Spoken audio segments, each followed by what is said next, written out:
சிவா, இப்போ வந்து ஆல்ரெடி வந்து மக்களை வந்து அந்த இடத்துல இருந்து, அதாவது எல்லை கட்டுப்பாடு கோடு பகுதியிலேருந்து இந்திய ராணுவத்தினர் வந்து பத்திரமான இடத்துக்கு தான் வந்து அவங்கள வந்துட்டு தங்க வச்சிட்டு இருக்காங்க. அதுலேயும் மீறி இப்போ ஒரு உயிர் சேதமும் 4 பேருக்கு வந்து படுகாயம் அப்படின்னு ஏற்பட்டிருக்கு.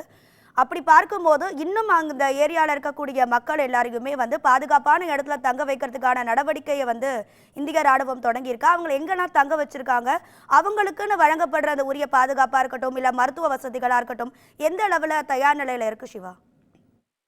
பொதுவாகவே பொதுமக்கள் பாதுகாப்பான இடங்களில் தங்க வைக்கப்படும் போது அவர்கள் எங்கே தங்க வைக்கப்பட்டிருக்கிறார்கள் அப்படின்ற ஒரு விஷயத்தை வந்து இந்திய ராணுவம் தெரிவிக்காது.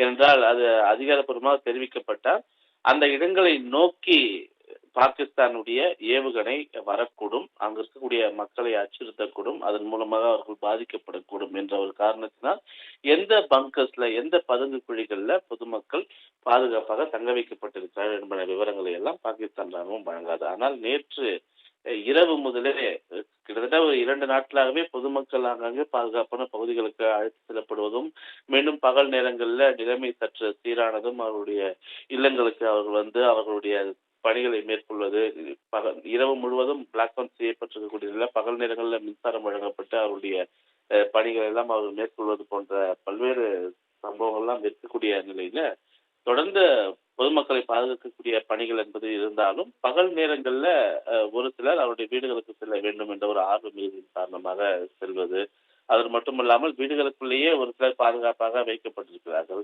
அவர்களெல்லாம் இது போன்ற ஒரு தாக்குதலின் போது காயமடையக்கூடிய ஒரு நிலை ஏற்படுகிறது.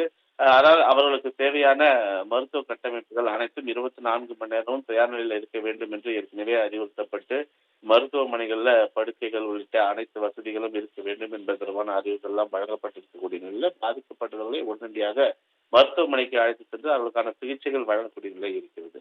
ஆனால் பாகிஸ்தான் ராணுவத்தை பொறுத்தவரை திட்டமிட்ட தாக்குதல் தான் ஒவ்வொன்றும். அதாவது சாதாரண மக்களை, எந்த தவறும் செய்யாத மக்களை நோக்கி இந்த தாக்குதல் என்பது தொடர்ந்து நடத்தப்பட வேண்டும் என்பதுதான் அவருடைய குறிக்கோளாக இருக்கிறது. இந்தியா ஆரம்பித்த அந்த பஹல்காம் தாக்குதலுக்கு பதிலடி கொடுக்க வேண்டும் என்று அவர்கள் தொடங்கிய அந்த தாக்குதல் என்பது பயங்கரவாதிகளுக்கு எதிரானது. ஆனால் பாகிஸ்தான் தொடர்ந்து செய்து கொண்டிருக்கக்கூடிய தாக்குதல் என்பது அப்பாவி மக்கள் மீதானது. இந்த ராஜ்குமார் தப்பா போன்ற அதிகாரிகள் எல்லாம் என்ன தவறு செய்தார்கள் என்ற ஒரு கேள்வி எல்லாம் எழுப்பப்பட்டு வரக்கூடிய நிலையில படுகாயமடைந்த 4 பேர் என்ன பாவம் செய்தார்கள் என்று கேள்விகளை எழுப்பப்பட்டு வரக்கூடிய நிலையில தொடர்ந்து ஒரு சிங்கிள் டிஜிட்ல உயிரிழப்புகள் என்பது இந்தியாவில் ஒவ்வொரு நாளும் ஏற்பட்டு வருகிறது. ஒரே ஒரு நபர் உயிரிழந்தாலும் அது மிகப்பெரிய ஒரு இழப்பாக தான் கருதப்படும். அதற்காக தான் இந்தியா இந்த போரை, நாங்கள் போரை விரும்பவில்லை என்ற ஒரு விஷயத்தை பிரதமர் நரேந்திர மோடி தொடங்கி பலரும் தெரிவித்து வருகிறார்கள். பாகிஸ்தான் இதனை எஸ்கலேட் செய்தால் நிச்சயமாக நாங்களும் அதுல பின்வாங்க மாட்டோம். மிகப்பெரிய ராணுவ கட்டமைப்பு இருக்கக்கூடிய இந்தியாவே இது போன்ற விஷயங்களை சொல்லும் போது பாகிஸ்தான் இந்தியாவை விட குறைந்த அளவு ராணுவ பலம், குறைந்த அளவு பொருளாதாரம், குறைந்த அளவு மக்கள் தொகை, குறைந்த அளவு நாட்டினுடைய பரபரப்பு, அந்த பரப்பளவு போன்ற அனைத்திலும் சிறிய அளவில் இருக்கக்கூடிய பாகிஸ்தான் தொடர்ந்து இந்த தாக்குதலை நடத்துவதற்கான முக்கிய காரணம் அரசியல். இந்த அரசியல் காரணமாகத்தான் என்றால் அந்த நாட்டுக்குள்ளேயே எழக்கூடிய அரசியல் கிளர்ச்சி அங்கு இருக்கக்கூடிய அரசியல் தலைவர்களை நிலைக்குள்ளேயே செய்யும் என்ற ஒரு காரணத்தினாலேயே அவர்கள் யாரை பற்றியும் கவலைப்படாமல் தொடர்ந்து இந்த போரை நீடித்து செல்கிறார்கள். ஏற்கனவே அந்த பாகிஸ்தானுக்குள் அவர்கள் பயங்கரவாதத்தை வளர்த்து விடக்கூடிய வகையில பல்வேறு அமைப்புகளை அவர்கள் வளர்த்து விட்டாலும் பலுசிஸ்தான் லிபரேஷன் ஆர்மி என்று சொல்லக்கூடிய அந்த கிளர்ச்சியாளர்கள் அவர்கள் பாகிஸ்தானுக்கு எதிராக இருக்கக்கூடிய ஒரு கிளர்ச்சியாளர்கள்.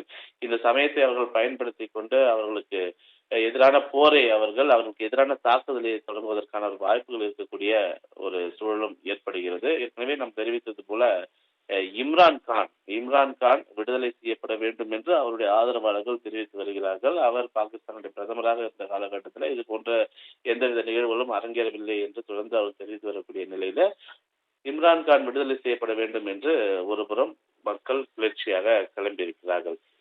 இது ஒரு புறம் இருக்க, இம்ரான் கான் சிறையிலேயே அவர் கொல்லப்படுவதற்கான வாய்ப்புகள் எல்லாம் இருக்கிறது என்பது கூட கிடைக்கக்கூடிய தகவலாக இருக்கிறது.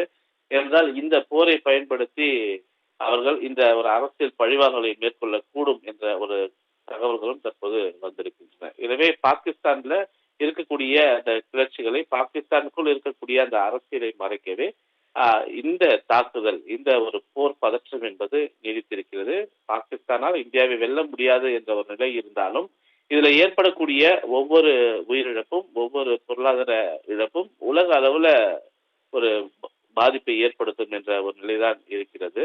எனவே இதன் காரணமாக தற்போது ஏற்பட்டிருக்கக்கூடிய இந்த எல்லையில் பாகிஸ்தான் தொடுத்திருக்கக்கூடிய இந்த தாக்குதல்ல அப்பாவி மக்கள் படுகாயமடைந்து, ஒருவர் கொல்லப்பட்டு, அவருடைய குடியிருப்புகள் எல்லாம் தகர்க்கப்பட்டு, தொடர்ந்து போர் பதற்றம் நிறைந்த ஒரு பகுதியாகவே இந்திய எல்லை இருப்பது தற்போதைய ஒரு அண்மை செய்தியாக பார்க்கப்படுகின்றது. ராதியா,